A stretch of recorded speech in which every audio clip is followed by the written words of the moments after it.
This week on Christian World News, Christmas in Hanoi. 10 years ago, a public celebration like this would have been forbidden in communist Vietnam. See how Christians on a mission of love changed the atmosphere. Plus, it's been called the most magical 2 minutes of TV animation. Hear how the gospel story was almost left out of A Charlie Brown Christmas and why the creator insisted it be included. And they're the songs we love to hear this time of year. But do you know the backstory behind some of the most beloved Christmas classics?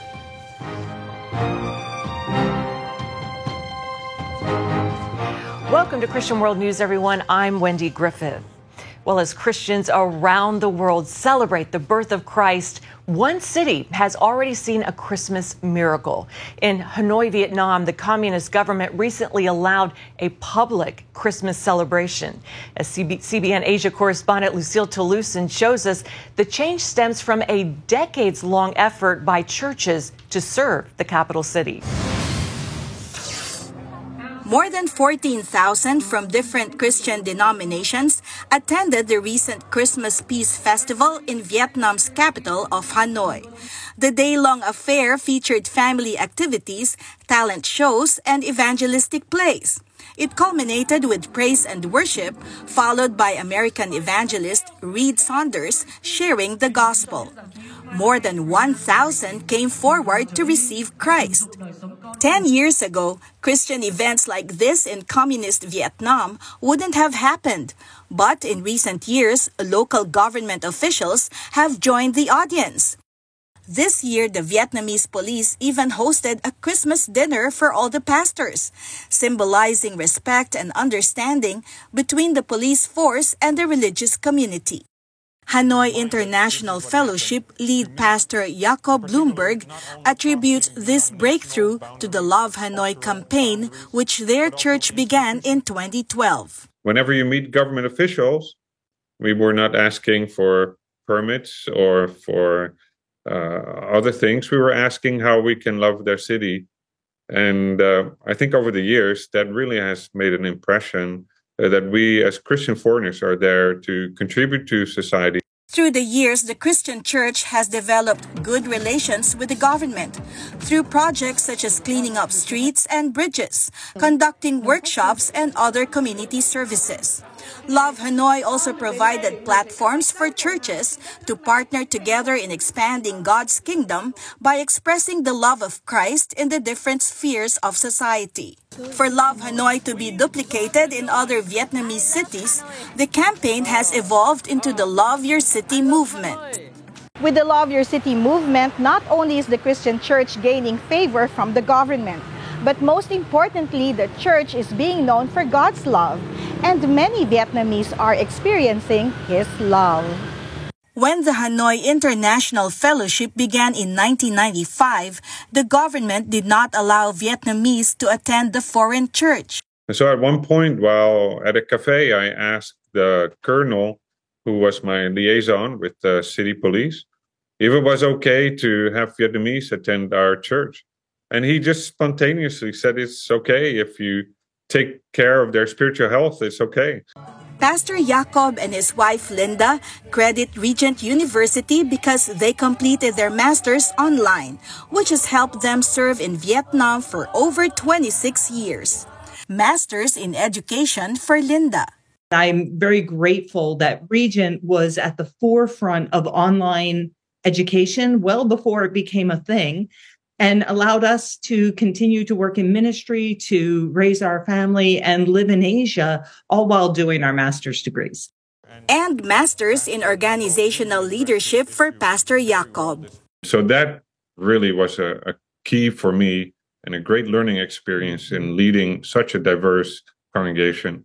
And to inspire and convince people that to love with the love of Jesus is all it takes to transform a city. Lucille Toulousan, CBN News, Hanoi. Great story. Thanks, Lucille. This time of year, nativity scenes are seen in many neighborhoods and public places. The story of Christ's birth is recounted in the Gospel of Luke, but it was centuries before that people actually began recreating that holy night. In fact, this year marks the 800th anniversary of the first nativity scene. CBN's Abigail Robertson looks at how this tradition started. Nativity scenes have become synonymous with the Christmas season, as each year millions put together recreations of the birth of Jesus. The tradition dates back to 1223, after St. Francis of Assisi visited the Holy Land and wanted to recreate what he saw for his friends and family back in Italy. So St. Francis of Assisi went to Bethlehem and was moved by the nativity scene and wanted to help people to understand what it looked like, to get a feel for the humble nature of Jesus' birth. At Christmas Mass, St. Francis staged a live reproduction of Jesus' birth with animals, actors, and a hay-filled manger outside the town of Greccio, Italy. And he wanted to share with the people of Greccio this beautiful ceremony of the Nativity. And it's so interesting because the bales of hay that he put forward in front of this cave, actually people would bring their animals, and it is said that if they ate from the hay, they would be healed from any illness that they have. The birthplace of the first nativity remains a cherished place today, complete with personal visits by Pope Francis. Manger scenes and reenactments have come a long way since those humble beginnings 800 years ago. In Washington, Faith and Liberty has brought Christmas to life for the past 20 years with live actors and animals around the U.S. Capitol and Supreme Court. And Museum of the Bible is displaying 3 award-winning handmade manger scenes from the 2023 Nativity Crib Competition in Malta. So it really forces you to reckon with just how real, right, the birth of Jesus was. That he came in human form and was born like anyone else, and Mary had to go through a lot. For a beautiful nativity you can display in your home, Melissa Carey's Christmas cabinets turn the story of Jesus' birth into an Advent calendar. And so I wanted to take the chaos out of Christmas. I wanted to make sure that people were having a meaningful, intentional Advent, where by Christmas morning they would be prepared to receive the beautiful gift of Jesus Christ. Each day of Advent, you can open a drawer in the Christmas cabinet to find a character in the story of Christ's birth and a Bible verse and devotional that goes along with it. The cabinet goes beyond the usual nativity stars to include other important characters like Caesar Augustus and John the Baptist. It is so important that people realize that the characters in the Bible, the people in the Bible, are real, factual, historical characters, not some made-up fairy tale. And they make beautiful gifts to share with loved ones at Christmas time. While nativities now come in all shapes and sizes, one thing they have in common is helping bring a bit of joy at Christmas time as they remind us of the wondrous gift of Jesus Christ. Reporting from Museum of the Bible, Abigail Robertson, CBN News. Thanks, Abby. Coming up, a Christmas classic that stands the test of time. We all know the gospel story and A Charlie Brown Christmas, but did you know why it almost didn't get made? Find out right after this. Welcome back to Christian World News. Watching A Charlie Brown Christmas is a holiday tradition for generations around the world. A key part of the program has been called the most magical 2 minutes in all of TV animation, the part where Linus shares the true meaning of Christmas. Mark Martin takes a look at the impact of this special and the faith of the man behind it. Isn't there anyone who knows what Christmas is all about? Sure, Charlie Brown. I can tell you what Christmas is all about. In a simple yet powerful way, Linus then proceeds to share the story of Jesus' birth from the Gospel of Luke. For unto you is born this day in the city of David a Savior, which is Christ the Lord. Peanuts creator Charles Schulz insisted the special include the true meaning of Christmas. In response to hesitancy on the part of the producer and animator, he said, if we don't do it, who will? Dr. Stephen Lind, author of A Charlie Brown Religion, exploring the spiritual life and work of Charles M. Schulz, says Schulz stood firm. There were actually quite a few things in the special that the executives and some of his creative partners were not too sure about, from the jazz music to the children voice actors, and including the religious reference, that got quite a bit of pushback. Charles Schulz really planted his feet on a lot of those creative decisions. And at the end of the day, when the studio executives viewed the special, even though they were very wary about it, as it turns out, they did not have a lot of time to come up with a new special, and they had already advertised for it. So because of the scheduling, they were kind of stuck to go with Schultz's creative vision. And as it turns out, the public loved it. The show debuted in December of 1965 to rave reviews and went on to win a Primetime Emmy for Outstanding Children's Program. In the 1960s, when it first aired, there were lots of letters sent into Schulz and the sponsor, Coca-Cola, telling them that the viewers were so gratified to see a substantive reference to religion on TV. Some of those letters from the 1960s sound like they could have been written today.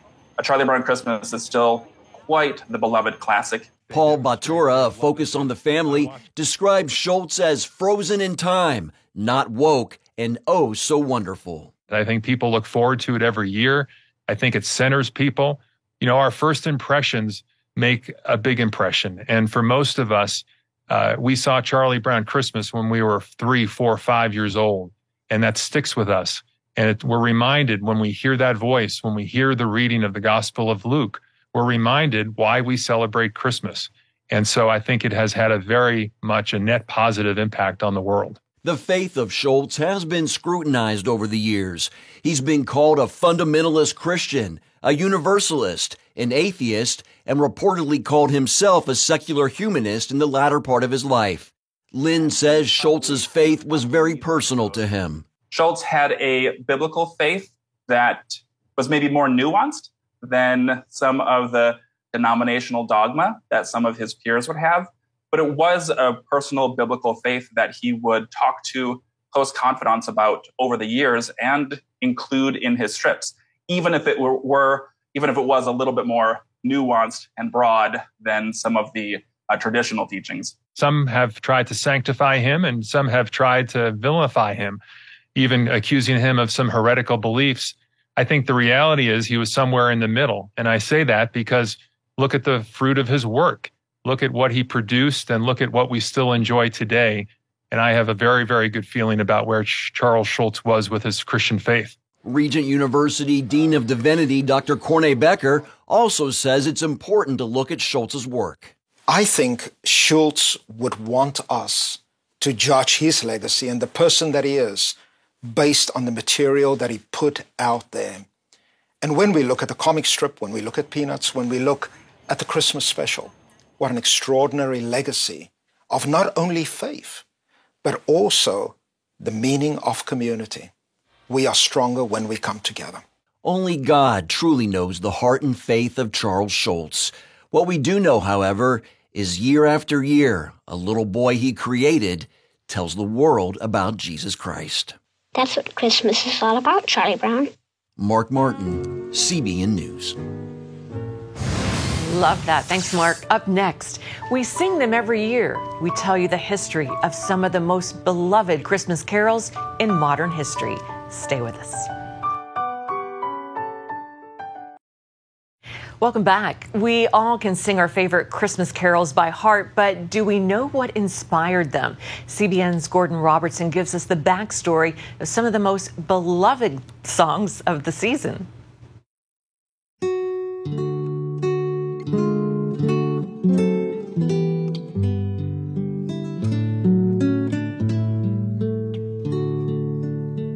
After years of serving in the Civil War, an American chaplain named Phillips Brooks took a much-needed sabbatical in the Holy Land. On Christmas Eve, he borrowed a horse and rode from Jerusalem to Bethlehem. During the ride, he experienced what he described as the overwhelming presence of God. Before dark, we rode out of town to the field where they say the shepherds saw the star. As we passed, the shepherds were still keeping watch over their flocks. I was standing in the old church in Bethlehem, close to the spot where Jesus was born. when the whole church was ringing hour after hour with the splendid hymns of praise to God. Forever there will be singing in my soul. When Brooks returned home, he wrote a song about the experience. And 3 years later, O Little Town of Bethlehem made its debut when it was sung by the children's choir at his church.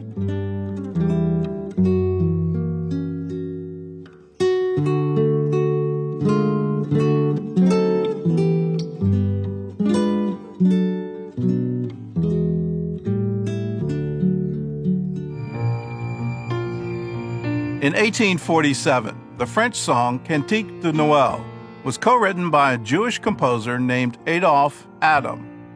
A decade later, the American minister John Sullivan Dwight translated the lyrics into English. As an abolitionist, Dwight was struck by the lyrics of the second verse. Chains shall he break, for the slave is our brother. And in his name, all oppression shall cease. Almost 60 years later, on Christmas Eve in 1906, the Canadian inventor Reginald Fessenden created the world's first radio broadcast, mostly heard by radio operators and cargo ships in the Atlantic. Fessenden read the story of the Nativity from the Gospel of Luke and played O Holy Night on his violin, making it the first Christmas song ever broadcast on the radio. At the height of the Cuban Missile Crisis in 1962, composer Noel Regney battled depression and flashbacks from his time in World War II. As he walked down the street in New York, he watched mothers pushing babies in strollers and thought about the one moment in time when he felt that God had given men a chance for true peace. Regney then wrote some lyrics and gave them to his wife Gloria, who wrote the music. The song was recorded a month later and released just before Christmas. The command for people everywhere to pray for peace resonated with Cold War audiences. And newspapers reported that drivers who heard it for the first time on the radio were so struck by the words that they pulled their cars off the road to listen.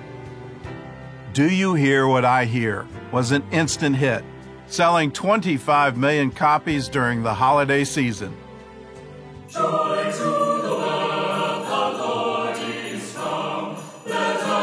While most Christmas carols focus on the story of the Nativity in the past, one well-known hymn encourages Christians to look forward to the future. There is one Christmas carol that is unlike all others. That song, Joy to the World, is not about the first coming of Jesus. That hymn is about the second coming of Jesus. Joy to the World was originally part of a book of poems written by the great English hymn writer Isaac Watts in 1719. Based on the 98th Psalm, the poem was never intended to be a Christmas song, or any kind of song for that matter, and Watts never knew that he had just written one of his most famous hymns. A century later, a Boston music teacher named Lowell Mason discovered the poem and set it to music. Because it was released at Christmas time, it quickly became a holiday favorite and went on to become the most published Christmas carol in America. Joy to the world, the Lord has come. Let earth receive her King. Let every nation prepare him room, and heaven and nature sing. He rules the world with truth and grace, and makes the nations prove the wonders of his majesty. It's about when he comes again, finally, and rules in power and justice and mercy.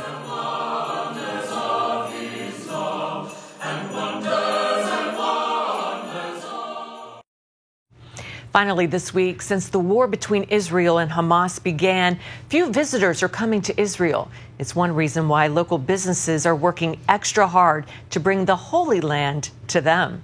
Chris Mitchell has more.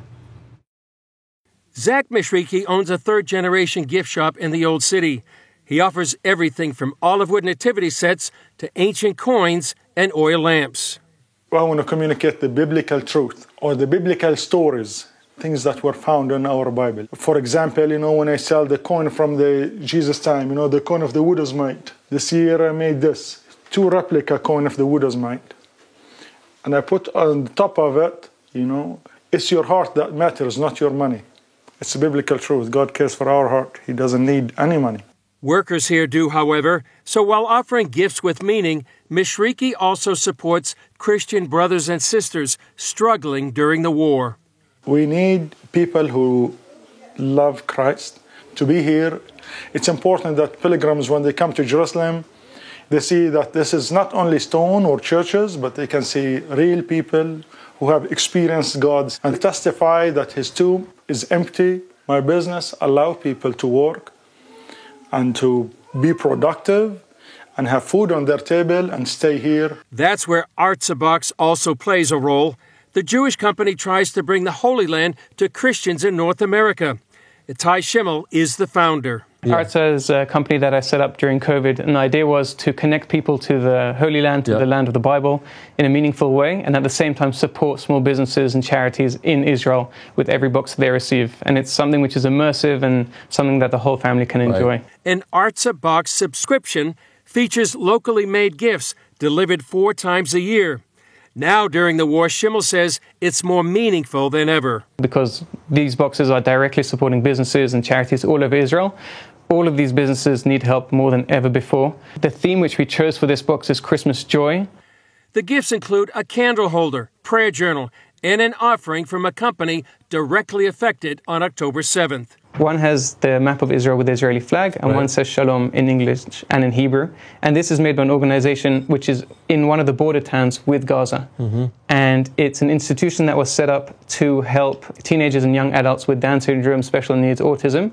And they were directly impacted on October 7th. A lot of their employees and their volunteers were brutally murdered. Both Zach's Gifts and Artsabox hope to help keep these local businesses afloat during the war. Chris Mitchell, CBN News, Jerusalem's Old City. Thank you so much, Chris. Great to see that report. And our hearts go out to Israel and all those who are still suffering during this war between Israel and Hamas. May the peace of God visit them this Christmas. Well, thanks for joining us this week. Until next week, God bless you. And remember, we'll be here.